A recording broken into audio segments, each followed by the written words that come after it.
Hi, you wonderful, wonderful contributing member to our Try Together community. I am speaking to you. Hi, welcome back. Pratipa Day here, founder of Try Together, and those of you who support me, make me the strong ass, bright ass, brilliant motherfucking woman that I am today, leading our community and learning from you as you guys learn from me. And I want to share with you that what I'm following up on in our prior video. So, in a prior video, I shared with you, regarding a video I'll be making about my mom, and this is going to be it. And I would like to keep it brief. Please let me know if you have any other questions. And I have also asked you all to state answers to 2 questions. So please make sure you go back and do that because I'm always looking to interact, to learn, be interpersonal, as that's what I studied in undergrad. And I genuinely, since I was a child, love learning stories, life lessons from the elderly. So moving forward, as I share with you, I'll be telling the short story regarding my mom and a few close friends of mine during that time who were there for me to support me.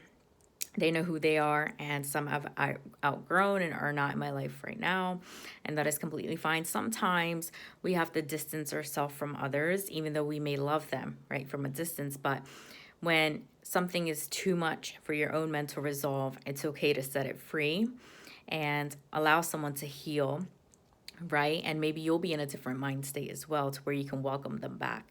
So that is completely okay if that's something also you've experienced or you're experiencing.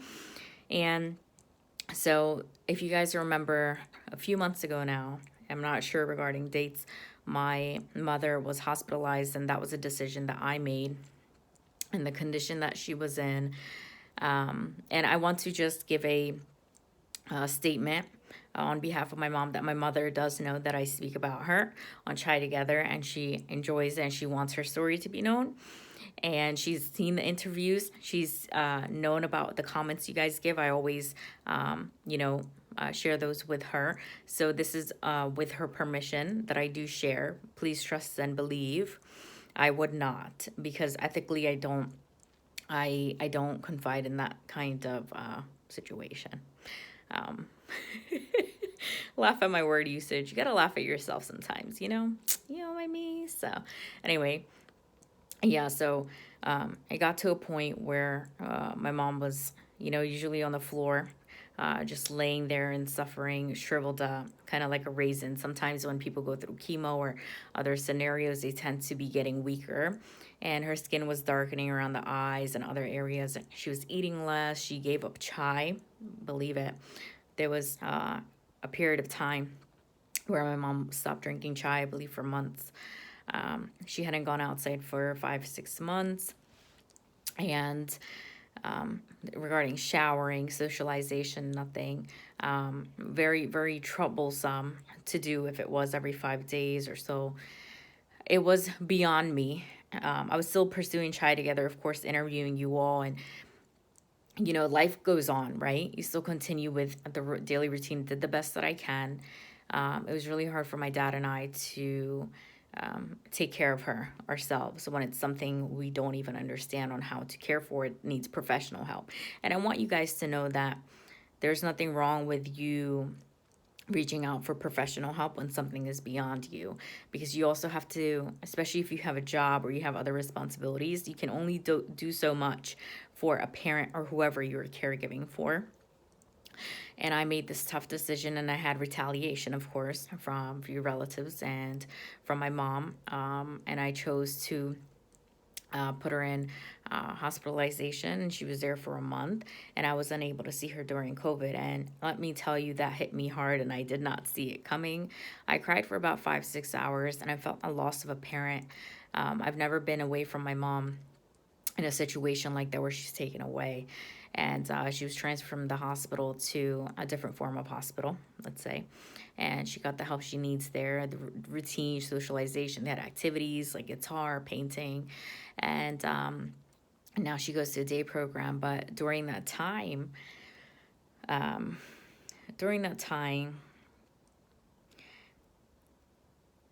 I really appreciated my mom more. I felt what life would be like without a parent. I have both of my parents. God has blessed me. Thank you so much. For you, it may be something else. And so that happened.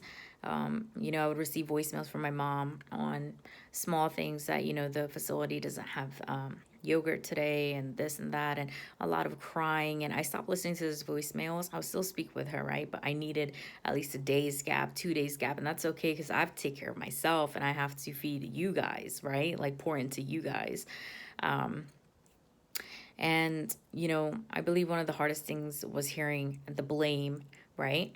That I don't know why you put me in here with these people. I'm not like that. That denial when you are suffering with a brain health concern. And for my mom, it's very normal to deny, especially not being raised, learning about mental health. And even when I've taught, my parents in my own language, which is Hindi, and explain. And no matter how much you do, how knowledgeable you are, that statement when, you know too much, it can be dangerous for you because it's just so much to unravel.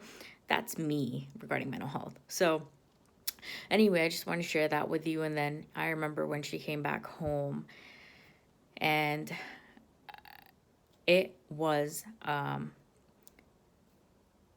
horrifying for me because of my fear and anxiety. And I actually had a panic attack because my mom had a, you would say, outburst, a panic attack. At that time, transitioning back home from a facility, some things triggered her. Once she got home, it led me to having my own panic attack. And I share this freely because it hadn't happened to me very long. And, you could take great care of yourself, but sometimes, and this is very, very valid for caregivers, when you're caring for someone, especially a parent, you're so close with them, it can project onto you, right? It can rub off into you. You can also need assistance yourself. That's why I have a lot of support, different groups, NAMI Catholic Charities, the things that I post for you guys. I use it myself. Therapy, different forms of therapy, journaling, having routine meditation, very, very big on meditation and breath work as part of my daily routine, and stretching exercises. So this goes to say that I'm not perfect. You're not perfect. But together we can get through it all. And during that time, I'm so, so, so grateful for these few friends that I have that are, I would say, solid, right? Part of the backbone. Because when shit hits the fan, you find out who your true friends are. So during this period, this had occurred with my mom. I recently posted a picture of her in the sari, beautiful pink sari. You see her looking well, put some argan oil in her hair, dyed her hair, made her look fabulous, and she is back to normal as can be. And we are past that. So this is my under 9-minute story about my mom and some nuggets, and I hope you all enjoy. Please reach out to me. Let me know if you have any questions. I am open to assisting you all regarding mindset and coaching you through it, being the guiding light. Call me whatever you want to call me, but I'm here to help you. If you want to work with me one-on-one, you may contact me.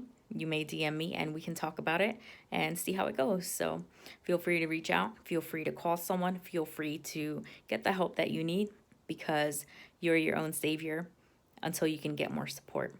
I love you all. Take good care. And Prati Bidet from Try Together, one journey at a time. I love you.